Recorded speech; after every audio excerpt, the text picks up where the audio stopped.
Firman Tuhan Harian. Yesaya, Yehezkiel, Musa, Daud, Abraham, dan Daniel adalah para pemimpin di antara bangsa pilihan Israel. Mengapa mereka tidak disebut Tuhan? Mengapa Roh Kudus tidak memberi kesaksian tentang mereka? Mengapa Roh Kudus memberi kesaksian tentang Yesus semenjak awal Yesus memulai pekerjaannya dan mulai mengucapkan firman-Nya? Lalu, mengapa Roh Kudus tidak memberi kesaksian tentang yang lain? Mereka, manusia yang adalah daging, semua disebut Tuhan.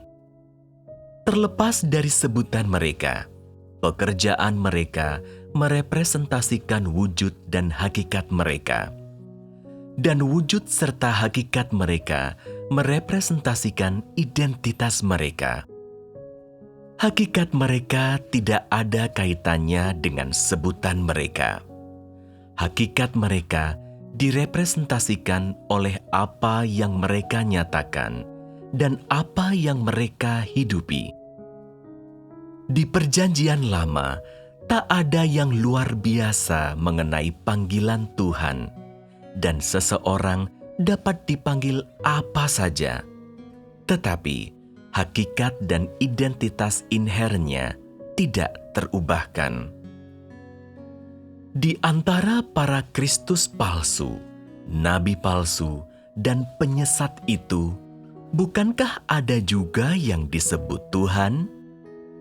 Lalu, mengapa mereka bukan Tuhan? Sebab mereka tak dapat melakukan pekerjaan Tuhan. Pada dasarnya, mereka itu manusia, penyesat orang-orang, bukanlah Tuhan. Karena itu, mereka tidak memiliki identitas Tuhan. Bukankah Daud juga disebut Tuan di antara kedua belas suku? Yesus juga disebut Tuhan.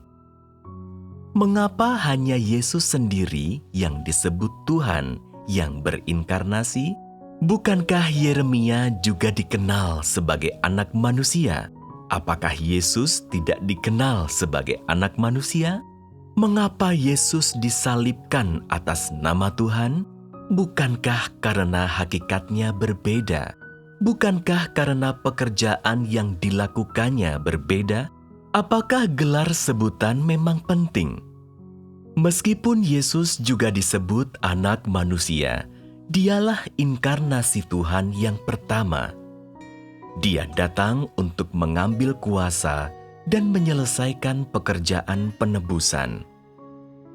Hal ini membuktikan bahwa identitas dan hakikat Yesus berbeda dari orang-orang lain yang juga disebut anak manusia. Sekarang, siapakah dari antaramu berani mengatakan bahwa perkataan yang diucapkan oleh orang-orang yang dipakai Roh Kudus itu semuanya berasal dari Roh Kudus? Adakah orang yang berani berkata demikian?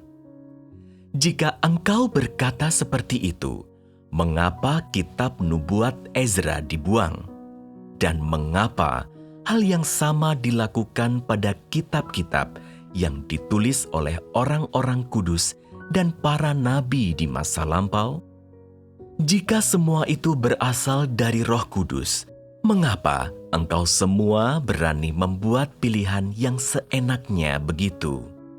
Apakah engkau semua layak memilih pekerjaan Roh Kudus? Banyak cerita dari Israel juga dibuang. Jika engkau percaya bahwa tulisan-tulisan dari masa lalu ini semua berasal dari Roh Kudus, mengapa beberapa kitab dibuang? Jika semua itu berasal dari Roh Kudus, semua harus dijaga dan dikirim ke saudara dan saudari seiman di gereja-gereja untuk dibaca. Tulisan-tulisan itu tidak boleh dipilah-pilih atau dibuang seturut kehendak manusia. Itu perbuatan yang salah. mengatakan bahwa pengalaman Paulus dan Yohanes bercampur dengan pemahaman pribadi mereka, bukan berarti bahwa pengalaman dan pengetahuan mereka berasal dari iblis. Hanya saja, ada hal-hal yang berasal dari pengalaman dan pemahaman pribadi mereka.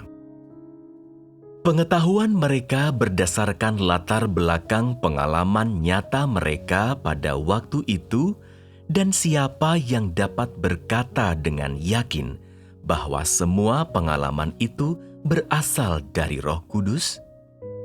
Jika keempat Injil semua berasal dari Roh Kudus, mengapa Matius, Markus, Lukas, dan Yohanes masing-masing mengatakan hal yang berbeda tentang pekerjaan Yesus?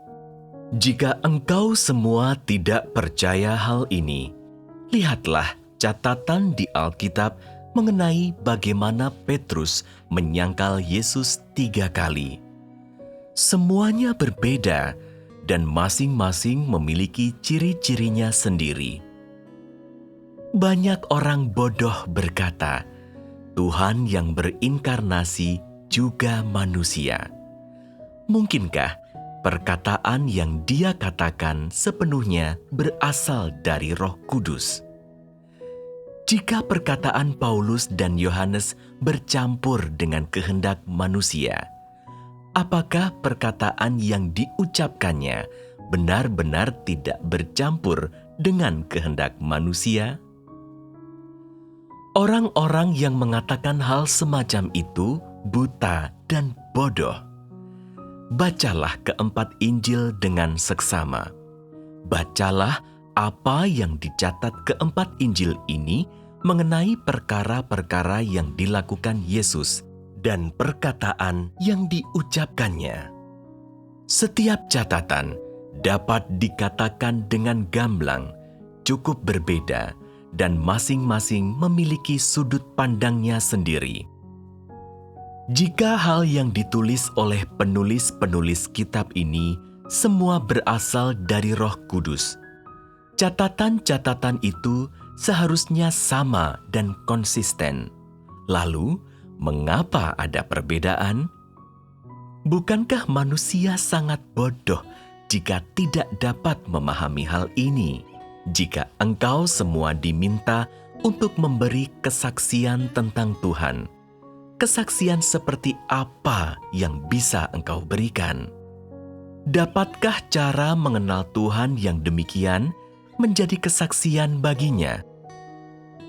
Jika orang lain bertanya kepadamu, jika tulisan Yohanes dan Lukas bercampur dengan kehendak manusia, apakah perkataan yang diucapkan oleh Tuhanmu tidak bercampur dengan kehendak manusia? Dapatkah engkau memberi jawaban yang jelas?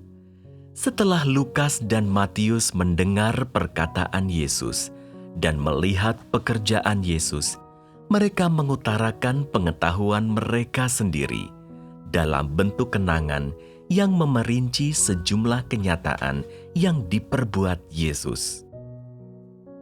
Dapatkah engkau berkata bahwa pengetahuan mereka sepenuhnya diwahyukan oleh Roh Kudus? Di luar Alkitab, ada banyak tokoh rohani yang pengetahuannya lebih tinggi daripada mereka. Mengapa perkataan tokoh-tokoh ini tidak diambil oleh generasi berikutnya? Tidakkah mereka juga dipakai oleh Roh Kudus? Ketahuilah bahwa dalam pekerjaan pada zaman sekarang, aku tidak mengatakan pemahamanku sendiri berdasarkan pada landasan yang diletakkan oleh pekerjaan Yesus. Aku juga tidak membicarakan pengetahuanku sendiri dengan latar belakang pekerjaan Yesus. Pekerjaan apa yang Yesus lakukan pada saat itu? Lalu, pekerjaan apa yang sedang aku lakukan saat ini?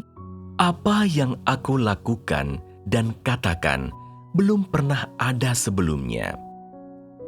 Jalan yang kujalani saat ini belum pernah dijalani sebelumnya. Jalan itu belum pernah dijalani oleh orang-orang dari zaman dan generasi sebelumnya. Saat ini, jalan itu terbuka.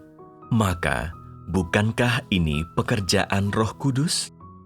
Meskipun pekerjaan itu pekerjaan Roh Kudus, para pemimpin masa lalu melakukan pekerjaannya di atas landasan yang dibangun orang lain. Akan tetapi, pekerjaan Tuhan sendiri berbeda. Begitu pula tahap pekerjaan Yesus. Dia membuka jalan yang baru. Pada waktu Dia datang, Dia mengabarkan Injil Kerajaan Surga dan mengatakan bahwa manusia harus bertobat dan mengaku. Setelah Yesus menyelesaikan pekerjaannya, Petrus dan Paulus mulai melanjutkan pekerjaan Yesus.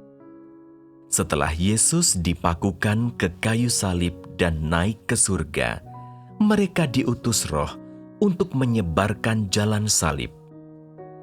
Meskipun perkataan Paulus mulia, perkataan itu dibangun di atas landasan yang diletakkan oleh Yesus, seperti kesabaran, kasih, penderitaan, menudungi kepala, pembaptisan, dan ajaran-ajaran lain yang harus diikuti.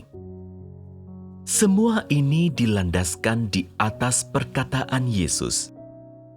Mereka tidak dapat membuka jalan yang baru, sebab mereka semua hanya manusia yang dipakai Tuhan.